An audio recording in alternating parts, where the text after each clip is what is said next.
the Washington football team, Charean, will have an opportunity to boost their record from last year, 7-9, to 8-9. And I'm telling you, let me press pause on what we're about to play as it relates to Ron Rivera's session with the media yesterday. I'm going to have a hell of a time getting used to this concept of 8-9, 7-10, 11-6. I mean, we've got 16 games baked in, and I remember it was a tough adjustment going from 7-7, 8-6, 9-5, 10-4 back in 1978. But I'd only been following the NFL for 5 years then. This has been 44 years of 16 games. This is just, it sounds weird and it feels wrong to hear these one-loss records premised on 17. Yeah, and let's remember, too, Mike, a team can go 8-1. So it's still possible that a team could finish at 500, but it's a little more complicated to get there, obviously. But simple things, Mike. I was putting up a post last night about Jason Verrett, right? How many games he had missed. So I was trying to do all the possible games he could have played. So it took 7 seasons times 16. And I'm thinking to myself as I'm doing this, well, this is going to change after this year. You're going to have to go, okay, how many possible games could he play? Like, wait, how many seasons were 17 games? How many seasons were 16 games?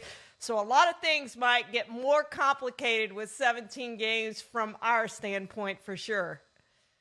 And the one point that we made the other day when we drafted the potential rule changes, not rule changes, but the potential, I'm looking down at my sheet when I should be thinking, the potential records that could be broken by 17 games. You're going to have somebody play 18 games because there have been guys who played 17 because they were traded before their current team had a bye to a team that's already had a bye.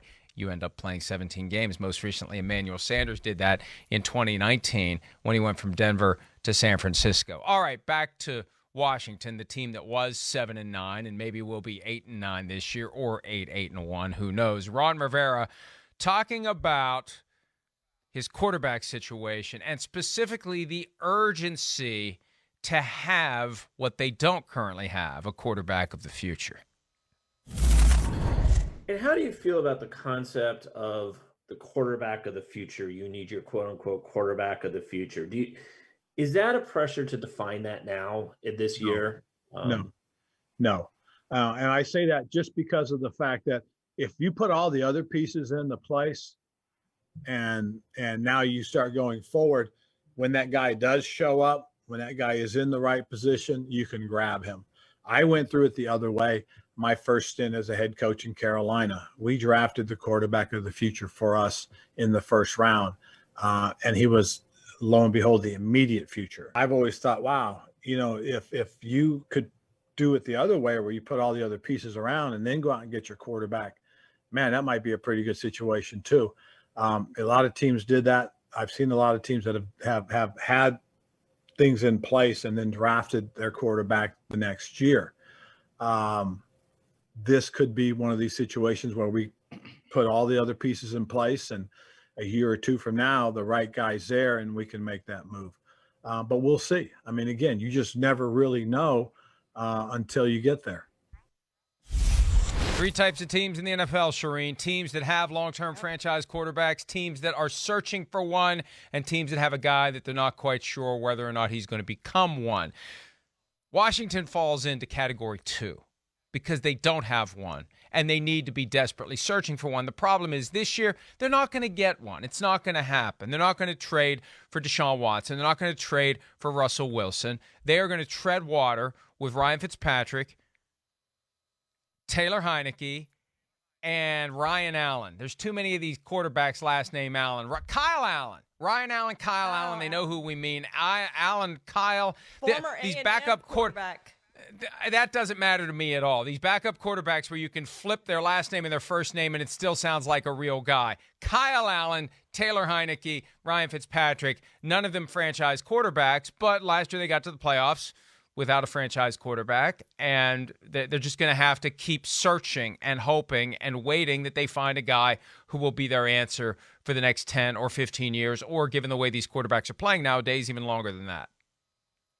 Yeah, Mike, what's amazing is this is the lowest Washington has picked since 2016. So you're thinking, if they've picked that high, why don't they have one of these guys? Why don't they have their franchise quarterback? Well, it's obvious, right? They drafted the wrong guy. Dwayne Haskins was their choice to be their franchise quarterback. It didn't work out. It was quickly over. The Haskins era in Washington ended very, very fast.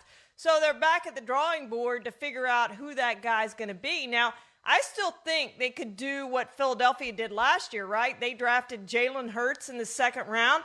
There's going to be a Kellerman or one of those guys sitting there late in the first round or in the second round that they could draft. And if they like that guy, you draft him and see what you have in him. Let him groom under Ryan Fitzpatrick for a season. Hey, Ryan Fitzpatrick is used to doing this. He did it last year in Miami and was replaced by Tua. So there is a possibility they could end up with one, but they're certainly not going to get one of the top guys, Mike. There's no way.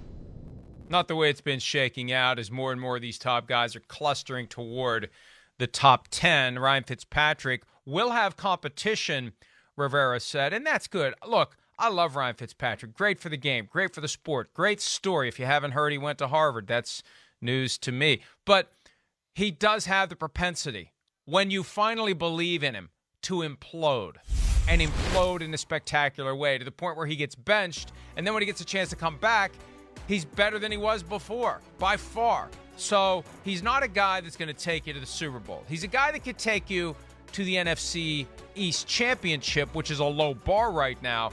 But when Washington becomes a Super Bowl contender, it will be with a franchise quarterback. And I think that's part of what Ron Rivera is trying to build. Moving in the direction where you're putting the rest of the infrastructure in place so that when you do add a franchise quarterback, from wherever you may find him, whether it's a rookie who you draft or a veteran who falls into your lap via trade, via Tom Brady style, hey, look, I can go anywhere I want. Wow, Washington's got a pretty good team. All they need is a quarterback. So you just need to get the pieces in place, and then when the opportunity arises, you need to move to get the franchise quarterback. And the one thing that they need to do is keep Daniel Snyder locked in a closet somewhere so he doesn't force them to reach for a guy who really isn't ready to come in and be anyone's franchise quarterback, which they did 2 years ago with Dwayne Haskins. Even though Dwayne Haskins still would have been a first-round pick, I believe, 15 ultimately was too high. And also, we can't blame it all on Haskins. We've seen time and again, no matter how good the quarterback, you put him in a bad spot, and he's going to fail. And I think there's a chance that's part of what happened here. That's what makes Haskins' arrival in Pittsburgh interesting, because maybe Pittsburgh can turn him into the guy who was taken 15th overall. Yeah, his stay in Pittsburgh will be very interesting, obviously, with Ben Roethlisberger probably in his final season, Mike. But, back to Washington, I think they've done the right thing here with Ryan Fitzpatrick. You didn't get Matthew Stafford. He was your first choice, right? And we all know they tried to get in on that trade and couldn't make it happen. Deshaun Watson is going to be traded at some point, and perhaps for much less than what he originally was going to go for. So maybe Washington at some point ends up with Deshaun Watson as their quarterback. I don't know that it's going to happen before this season starts, maybe at the trade deadline, maybe after this season. But I still think that could be a possibility for Washington to end up with Deshaun Watson as their quarterback. But for now, it's Ryan Fitzpatrick, and I think this is a great move for Washington because he can be that bridge guy. We've seen it, right? But there is a reason that he's moved around. There's a reason he's with his ninth team and learning his ninth playbook. And there's also a reason why he's in his 16th season and has thrown passes to 61 different receivers. So he's been good enough to hang around this league, start a whole bunch of games, but not good enough to stick with one team. And I did a little research last night, Mike, looking at who all replaced him, because you think he would have stayed somewhere for longer than what he did. But it's not even a very good list of guys who've replaced him. It's E.J. Manuel, Zach Metzenberger, Brian Hoyer, Josh McCown, and then, of course, Tua last year are some of the guys who've replaced him in these different spots where he's been. So it's kind of interesting that he's not been replaced by any real franchise guy in the past other than Tua, who the jury's still out on whether he is that franchise guy. Yeah, his star really shone the brightest a decade ago when he got a big contract in Buffalo and they thought he was the answer, and they quickly realized he wasn't. I mean, that's the you got to use Fitz in limited doses, and Brian Flores, the Dolphins coach, had it figured out last year when to get him in the game, when to get him out of the game. Get him out before Fitzmagic becomes Fitztragic, and put him back in and let him work his magic like he did most recently in that Saturday night game against the Las Vegas Raiders when it was just spectacular. And we've seen spectacular from him enough to expect amounts of it, but we've seen the opposite of spectacular enough to know that you better have somebody else. And if Fitzpatrick is the week 1 starter, there's a pretty good chance he gets benched at some point for Kyle Allen or Allen Kyle or Heineke Taylor.